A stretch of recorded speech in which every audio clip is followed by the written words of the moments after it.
Assalamualaikum warahmatullahi taala wabarakatuh. Kembali lagi di channel saya Muafiq Aziz, teman-teman.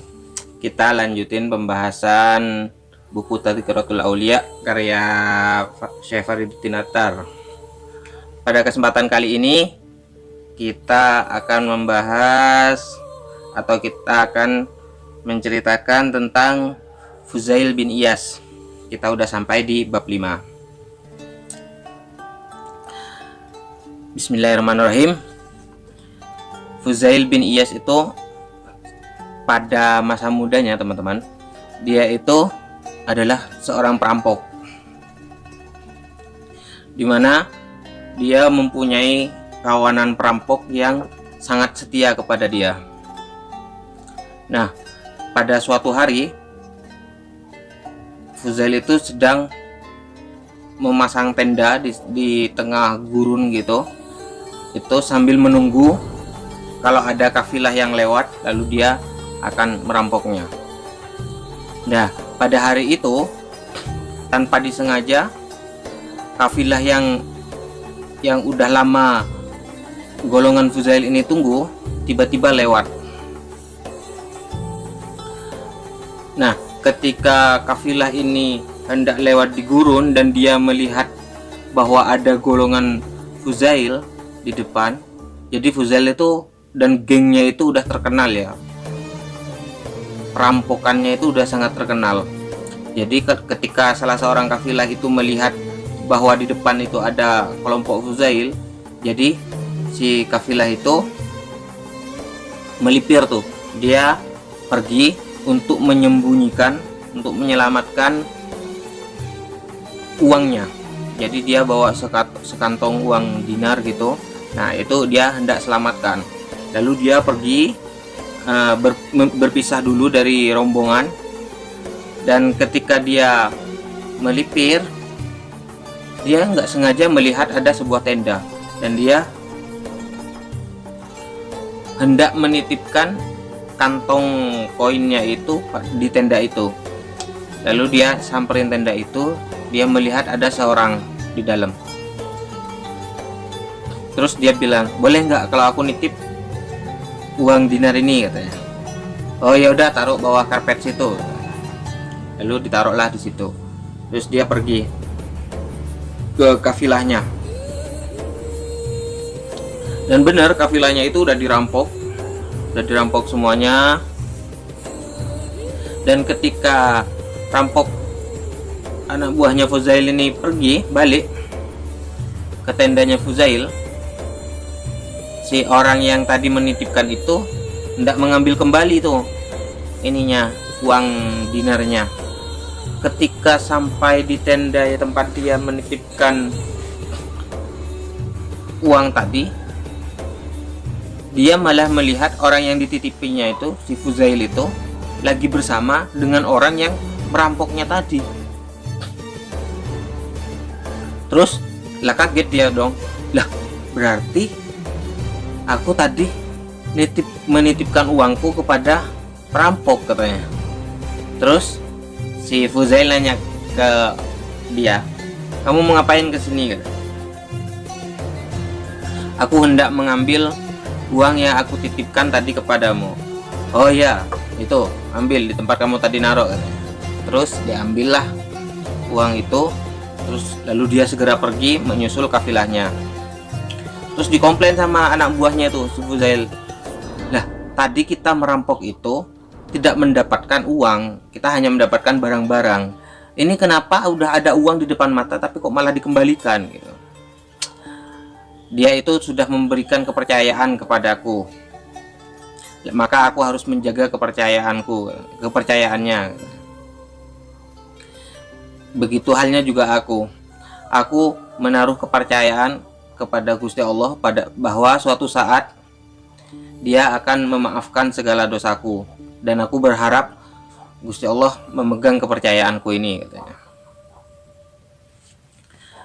Nah, terus singkat cerita, jadi ketika di masa-masa Fuzail itu masih jadi perampok ya, teman-teman.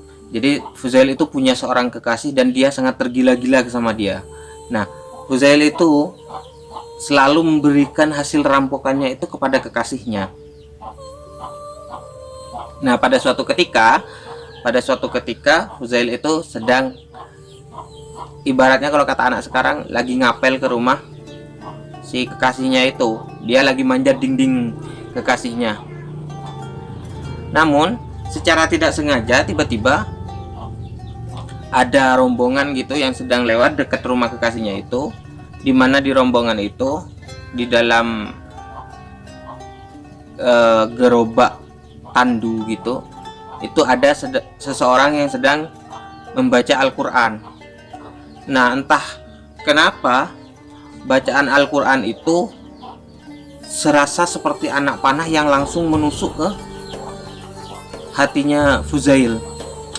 Dan Fuzail ketika mendengarkan ayat Al-Quran itu langsung merasa gemetar, lemah, dan dia kan posisinya lagi manjat dinding rumah kekasihnya nih. Dia itu terjatuh, dan ketika dia terbangun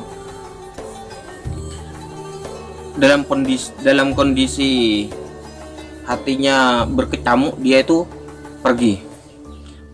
Dia melihat ada reruntuhan rumah, dia pergi ke arah reruntuhan rumah itu, dan di situ ternyata ada sebuah tenda di mana orang-orang di dalamnya itu sedang berkemah gitu. Nah, orang-orang di dalamnya itu ada yang bilang, ayo kita lanjutkan perjalanan sekarang. Terus salah satu yang lainnya itu, orang yang di dalam tenda, menjawab, gak mungkin bisa, kita sudah dihadang oleh Fuzail, katanya. Fuzail itu mendengar hal itu makin berkecamuk di hatinya. Lalu dia bilang kepada orang-orang yang ada di dalam tenda itu, kabar gembira buat kalian, katanya. Fuzail sekarang sudah bertobat. Dan jadi semenjak saat itu Fuzail itu memutuskan untuk bertobat dari perampokan, dari kerjaannya sebagai perampok. Jadi Fuzail itu udah mau bener-bener bertobat nih. Dan keesokan harinya Fuzail itu mengumpulkan seluruh anak buahnya, dan dia bilang kepada anak buahnya bahwa dia telah bertaubat dari perampok, jadi dia akan berhenti. Dan dia juga meminta janji setia dari anak buahnya itu untuk dihapuskan. Janji setia kepada Fuzail itu dilupakan aja, dihapuskan aja, dicabut aja janji setianya. Namun dari anak buahnya itu ada seorang Yahudi gitu, yang dimana dia melihat kesempatan ini untuk mengolok-olok Fuzail, karena Fuzail itu agamanya Islam. Dia berpikir, wah ini kesempatan nih untuk bisa mengolok-olok umatnya Muhammad. Beberapa di antara anak buah Fuzail itu udah pergi dari Fuzail, jadi dia udah mencabut janji setianya. Namun si Yahudi ini dia tetap gak mau mencabut janji setianya. Dia bilang kepada Fuzail, Fuzail, aku mau mencabut janji setiaku asal kamu mau meratakan gunung pasir itu. Jadi di padang pasir itu ada bukit pasir gitu yang sangat tinggi, dimana hal itu sangat susah kalau mau diratakan, kecuali dalam waktu yang sangat lama. Tapi Fuzail itu tidak banyak berpikir, dia langsung mengambil cangkul dan mulai mencangkul gunung pasir itu. Dia perlahan-lahan mencangkul. Dan ketika pada suatu pagi Fuzail itu merasa sangat letih, sangat lelah untuk mencangkul pasir itu. Dia udah semalaman mencangkul, dan ketika pagi dia udah kecapean. Tiba-tiba ada angin yang datang dan melewati gunung pasir, dan gunung pasir itu seketika menjadi rata. Melihat hal ini, si orang Yahudi itu mulai takjub nih. kepada si Fuzail. Terus si Fuzail datang, ini sekarang gunung pasirnya udah rata gitu, sekarang cabutlah janji setiamu kepadaku, kata Fuzail. Terus si orang Yahudi itu bilang gini, sebenarnya aku sudah berjanji bahwa aku nggak akan mencabut janji setiaku kecuali kamu itu memberikan uang kepadaku. Sekarang gini aja, kamu datang ke rumahku, aku telah menaruh uang di bawah permadani. Nanti kamu ambil uang itu dan kamu berikan kepadaku, maka otomatis aku telah mencabut janji setiaku kepadamu. Oke, kata si Fuzail. Lalu si Fuzail itu pergi ke rumah orang Yahudi itu. Dan benar di dalam rumahnya itu ada permadani. Dan di situ terlihat ada sedikit gundukan gitu. Lalu si Fuzail itu memasukkan tangannya ke dalam permadani itu dan menariknya. Dan benar di situ ada uang dinar, ada uang emas. Terus dibawalah sama Fuzail tuh uang dinar itu ke orang Yahudi tadi. Ini uangnya. Setelah dikasihkan kepada orang Yahudi tadi, terus si Yahudi itu bilang kepada Fuzail, oke, sekarang aku telah mencabut janji setiaku kepadamu. Terus sekarang aku minta tolong Islamkan aku gitu. Jadi si Yahudi itu minta diislamkan kepada Fuzail. Lalu si Fuzail membimbing orang Yahudi tadi untuk membaca 2 kalimat syahadat. Ketika syahadat itu udah dibaca, si orang Yahudi tadi udah resmi menjadi orang Muslim. Terus dia bertanya kepada Fuzail, Fuzail, tahu nggak kenapa aku mau masuk Islam? Nggak tahu, kata Fuzail. Jadi aku pernah baca di Taurat, katanya, bahwa ketika ada orang yang benar-benar bertaubat dan ia meletakkan tangannya kepada segumpal tanah, maka tanah itu akan berubah menjadi emas. Nah, untuk melihat apakah kamu benar-benar bertaubat, tadi aku sengaja meletakkan gumpalan-gumpalan tanah di bawah permadani. Dan benar, gumpalan-gumpalan tanah yang ada di bawah permadani itu setelah tersentuh oleh tanganmu, dia telah berubah menjadi emas. Oleh sebab itu, kata si temannya Fuzail ini, oleh sebab itu sekarang aku percaya bahwa kamu itu benar-benar bertobat dan agama yang kamu anut itu adalah agama yang benar. Jadi semenjak saat itu Fuzail ini sama temannya sama-sama bertaubat. Hal yang tak kalah menarik dari kisah Fuzail ini ialah ketika Fuzail itu menceramahi Khalifah Harun ar-Rasyid. Jadi pernah suatu ketika Khalifah Harun ar-Rasyid itu ketika dia itu awal-awal hendak bertaubat dan dia mulai gelisah dengan semua kekuasaan dan harta yang dia miliki, dia mengajak seorang pengawalnya gitu, pengawal kepercayaannya yang bernama Fazl. Fazl, ayo kita sekarang pergi menemui seseorang yang bisa menunjukkan siapa diriku. Terus si Fazl itu bertanya kepada Khalifah Harun ar-Rasyid, siapakah orang itu baginda? Dia itu adalah Sofyan al-Uyainah, katanya. Terus singkat cerita, Harun ar-Rasyid ini bersama pengawalnya itu udah berangkat ke depan rumah Sofyan al-Uyainah. Ketika sampai di sana, si Fazil itu mengetuk pintunya Sofyan itu, tok tok tok. Terus si Sofyan berteriak dari dalam, siapa itu? Ini pemimpin kaum muslimin, katanya. Terus si Fazil tuh bilang, lah ngapain Paduka repot-repot kesini gitu, kenapa nggak ngabarin aja, nanti biar aku aja yang datang ke istana, katanya. Terus mendengar jawaban hal itu, Harun ar-Rasyid itu sedikit kecewa dan dia bilang kepada Fazil, Fazil, ayo kita pergi, bukan orang ini yang aku cari gitu. Dia itu masih menjilatku sama seperti orang yang lainnya, katanya. Terus mendengar hal itu, si Sofyan itu dari dalam bilang, oh kalau begitu orang yang kamu cari adalah Fuzail, katanya. Fuzail bin Iyas.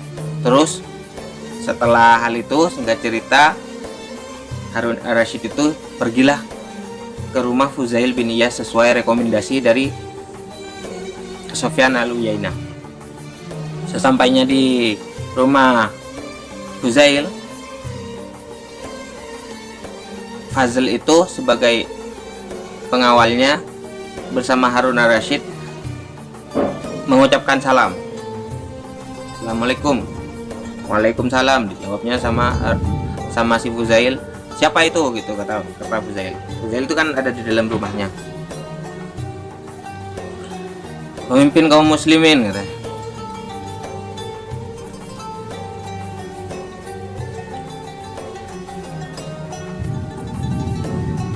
Jangan berani kamu menolak orang yang punya kekuasaan, itu kata Fazil. Terus dijawab sama si Fuzail, kekuasaan apa? Gak ada kekuasaan di sini, kata si Fuzail. Lalu si Harun ar-Rasyid itu melangkah masuk ke rumah Fuzail. Ketika Harun ar-Rasyid itu melangkah masuk dan Fuzail melihat sekelibat Harun ar-Rasyid itu masuk, langsung Fuzail itu mematikan lampu yang ada di dalam rumahnya itu, sehingga Fuzail itu gak bisa melihat Khalifah Harun ar-Rasyid. Dan ketika Khalifah Harun ar-Rasyid itu sampai di dekat Fuzail, Khalifah itu menjulurkan tangannya untuk bersalaman dengan Fuzail. Lalu Fuzail menerimanya, dan Fuzail itu berkata, betapa lembutnya tangan ini, semoga tangan ini diselamatkan dari api neraka. Setelah berkata demikian, si Fuzail itu langsung memanjatkan doa, dan dengan hal ini aja itu sudah bisa membuat Khalifah Harun ar-Rasyid itu langsung tergetar dan menangis. Langsung seketika itu menangis gitu. Nah, setelah Fuzail itu selesai berdoa, Khalifah Harun ar-Rasyid itu ini bilang kepada Fuzail, tolong katakan sesuatu untukku, katanya. Terus si Fuzail bilang, leluhurmu itu adalah paman Nabi gitu. Dulu paman Nabi pernah memohon kepada Nabi Muhammad untuk didoakan agar ia suatu saat bisa menjadi pemimpin bagi sebagian umat manusia gitu. Lalu Rasulullah itu menjawab bahwa menjadi pemimpin, bahwa Rasulullah itu sudah memberikan kesempatan kepada pamannya itu untuk menjadi pemimpin bagi dirinya sendiri. Dari situ, dari jawaban Rasulullah ini maksudnya bahwa menjadi pemimpin diri sendiri untuk bisa taat kepada Gusti Allah itu jauh lebih baik daripada 1000 tahun menjadi pemimpin bagi umat manusia. Terus mendengar kata-kata itu, Harun ar-Rasyid itu berkata, oke, lanjutkan, katanya. Maksudnya nasihatnya diminta lanjutkan. Terus Fuzail melanjutkan, dulu ketika Umar bin Abdul Aziz diangkat menjadi khalifah, Umar bin Abdul Aziz itu memanggil ketiga sahabatnya untuk meminta nasihat agar dia itu ketika menjadi pemimpin itu bisa menjadi pemimpin yang amanah dan bisa selamat kelak di akhirat. Lalu teman-temannya itu memberikan nasihat kepada Umar bin Abdul Aziz. Nah, nasihatnya itu yang pertama, anggaplah kalangan dari orang-orang tua dari umat ini, dari warga negaranya ini, sebagai orang tuanya sendiri. Dan anggaplah, yang kedua ya, anggaplah para remaja yang ada di negaranya itu sebagai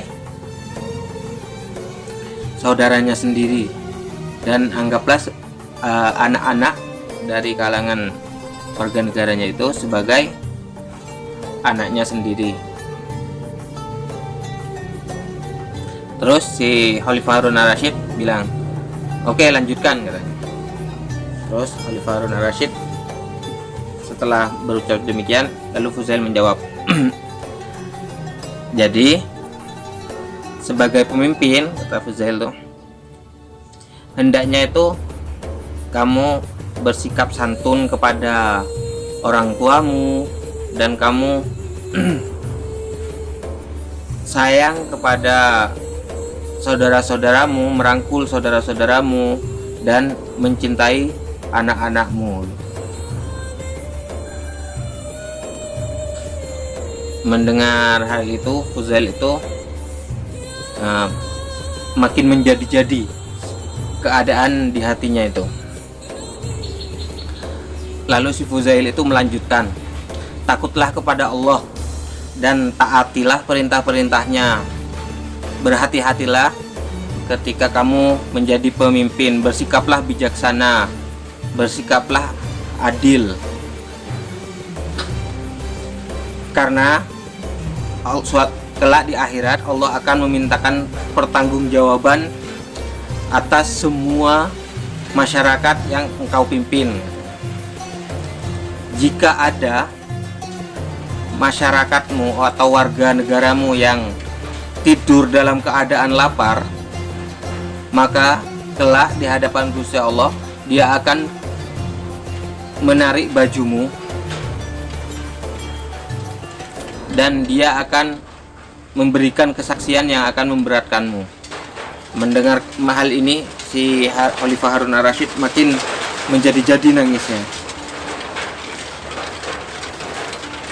Dan dari saking kalutnya Khalifah Harun al-Rasyid, beliau itu udah jadi lemes gitu, badannya itu jadi lemes. Dan si pengawalnya itu melihat hal ini, menegur si Fuzail, udah cukup Fuzail, kalau kayak gini kamu bisa membunuh Khalifah Harun al-Rasyid, katanya, pemimpin kaum muslimin. Terus malah dibentak sama si Fuzail, si Fazil ini, si diam kau Haman, katanya. Orang sepertimu ini yang telah menjerumuskan pemimpin kaum muslimin. Jadi si Fazil itu disebut Haman. Haman itu maksudnya, Haman itu adalah orang penasehat Fir'aun. Jadi seketika Khalifah Harun al-Rasyid itu merasa segitu buruknya diriku, sehingga Fuzail itu menyebut diriku itu sebagai Fir'aun, karena dia menyebut pengawalku sebagai Haman. Jadi karena pengawalnya dipanggil Haman, berarti secara tidak langsung Fuzail itu menganggap Khalifah Harun al-Rasyid itu setara dengan Fir'aun gitu. Terus Khalifah Harun ar-Rasyid itu berkata kepada Fuzail, katanya, ini karena Khalifah Harun ar-Rasyid sudah merasa cukup dengan nasihat yang diberikan oleh Fuzail. Sebelum dia berpamitan, dia tanya kepada Fuzail, apakah kamu punya hutang yang belum dilunasi? Katanya. Oh, ada, kata Fuzail. Aku punya hutang yang sangat banyak kepada Gusti Allah, katanya. Dan apabila Gusti Allah menuntutku untuk mengembalikannya, maka sudah pasti celakalah aku, kata Fuzail. Terus Khalifah Harun ar-Rasyid, enggak, bukan itu maksudku. Maksudku adalah hutang yang kepada umat manusia. Oh, aku kalau kepada umat manusia, aku udah cukup bersyukur kepada Gusti Allah atas karunia-karunia yang telah Ia limpahkan kepadaku. Oleh sebab itu aku nggak perlu untuk mengharapkan apapun dari hamba-hambanya. Lalu setelah itu Khalifah Harun ar-Rasyid itu mengeluarkan sekantong ini dinar, uang dinar, yang mana itu adalah 10.000 dinar emas. Jadi Khalifah Harun ar-Rasyid hendak memberikan koin dinar emas yang berjumlah 10.000 dinar. Ini adalah uang halal yang diwariskan oleh ibuku, maka terimalah uang ini, kata Khalifah Harun ar-Rasyid.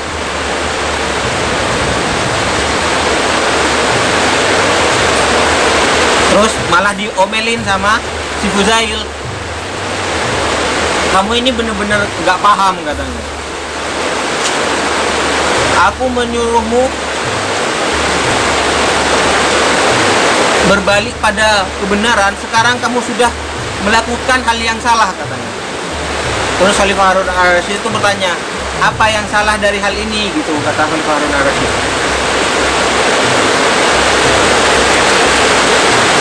Yang salah itu, aku telah menunjukkanmu jalan kebenaran, kamu malah mau menjerumuskanku pada godaan. Itu jelas salah, kata si Fuzail. Aku memintamu itu untuk mengembalikan apa yang kamu miliki itu kepada orang-orang yang berhak, kepada orang-orang yang kelaparan, dari umatmu yang kelaparan, gitu, dari warga negaramu yang kelaparan. Bukan malah diberikan kepada aku yang gak berhak untuk menerimanya. Lalu si Fuzail itu mengambil koin dinar tadi itu dan melemparkan ke halaman rumahnya. Jadi yang 10.000 dinar itu dilemparkan ke halaman rumahnya. Lalu dari situ Khalifah Harun ar-Rasyid bersama pengawalnya si Fazl itu pamit dan pergi dari rumah si Fuzail bin Iyas. Setelah sampai di luar, Khalifah Harun ar-Rasyid itu bilang kepada si pengawalnya itu, Fuzail ini benar-benar orang yang luar biasa. Dia adalah orang yang hebat. Dia benar-benar belak-belakan, katanya. Dan dunia ini di mata dia benar-benar tidak ada artinya sama sekali. Jadi itu keseruan cerita tentang nasihat Fuzail buat Khalifah Harun ar-Rasyid. Di lain cerita ya teman-teman, Fuzail itu sudah memiliki 1 putra dan 2 putri. Jadi Fuzail itu memiliki 3 anak. Dan pada suatu ketika Fuzail itu memangku anaknya, putrinya yang masih berumur 4 tahun. Dan putrinya itu ya baru fasih-fasihnya berbicara, gitu. Dan ketika di pangku itu, Fuzail itu mencium pipi putrinya itu. Lalu putrinya bertanya kepada Fuzail, "Ayah, apakah kamu mencintaiku, katanya. Ya, kata Fuzail. Lagi, ayah, apakah kamu mencintai Allah, katanya. Terus si Fuzail menjawab lagi, ya. Ayah, berapa hati yang kau miliki, katanya. Satu, kata Fuzail. Apakah bisa mencintai dua hal pada satu hati yang sama, kata anaknya. Terus ketika Fuzail itu mendengar hal ini, Fuzail tuh kayak yakin, punya perasaan yakin ini bukan sekedar kata-kata dari putrinya. Dia menyadari bahwa ini adalah bentuk isyarat kepada Gusti Allah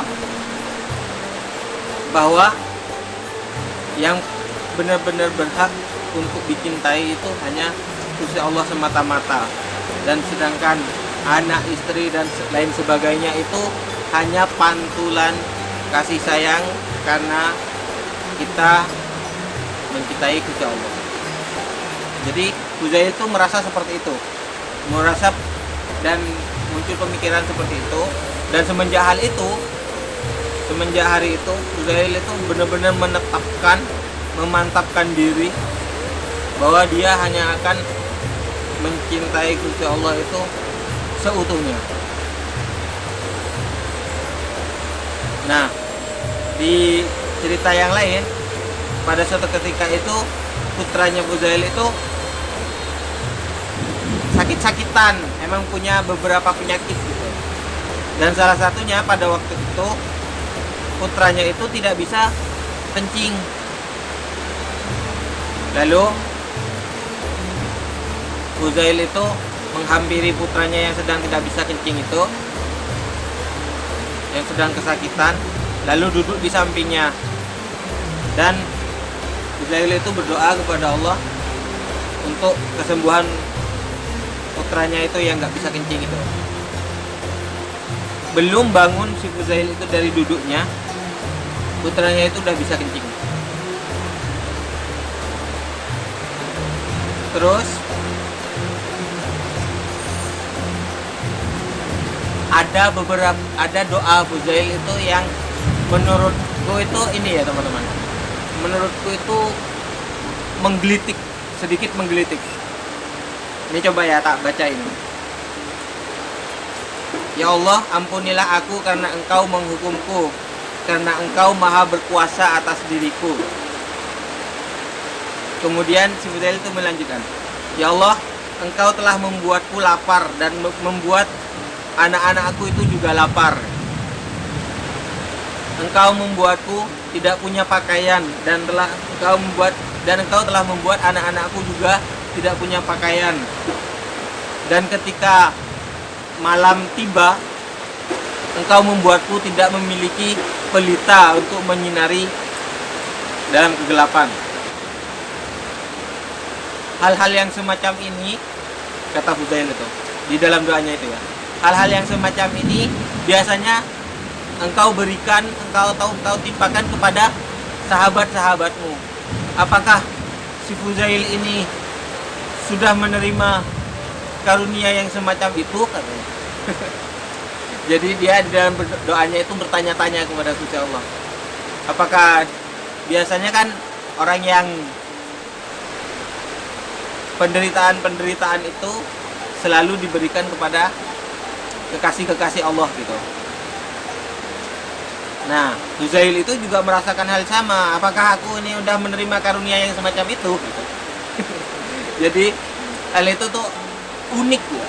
Jadi cara para kekasih Allah dalam berkomunikasi dengan kekasihnya ini benar-benar unik-unik.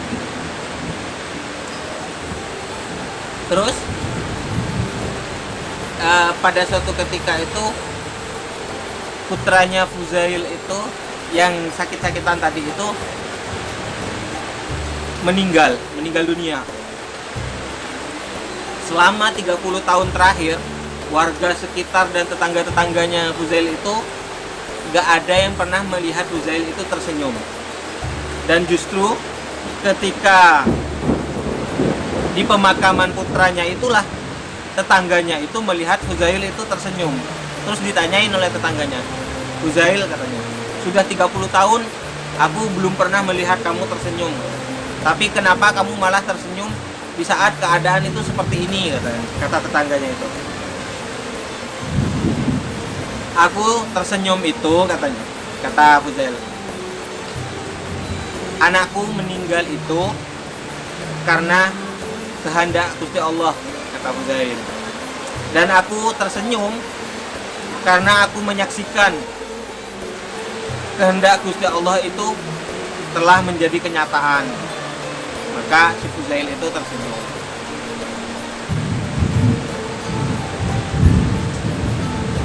Terus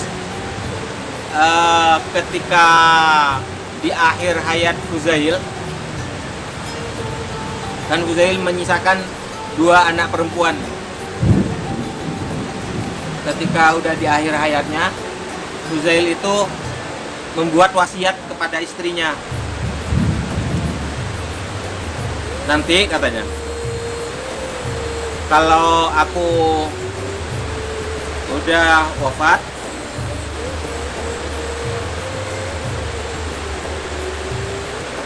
bawalah anak-anakku ke gunung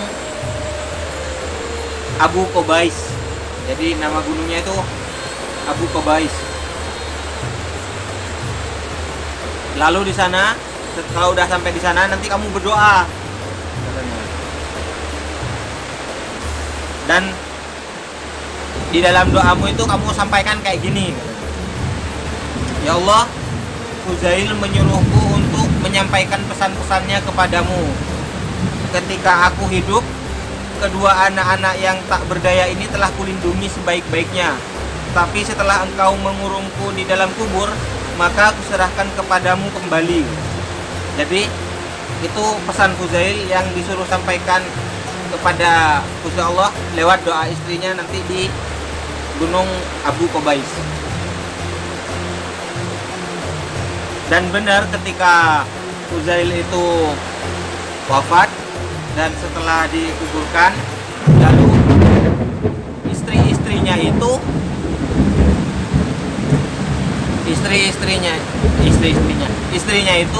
menunaikan wasiat dari Fuzail. Dia membawa anak-anaknya ke gunung Abu Qubais dan memanjatkan doa sesuai wasiat dari Fuzail. Dan ketika berdoa itu,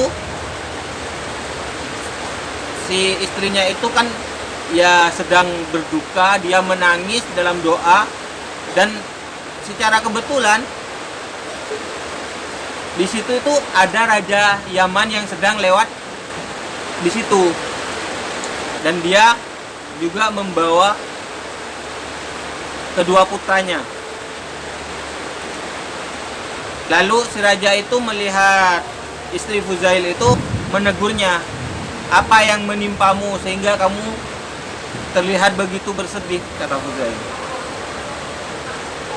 Lalu si istri Fuzail itu menceritakan apa yang telah dialaminya, apa yang telah diwasiatkan oleh Fuzail.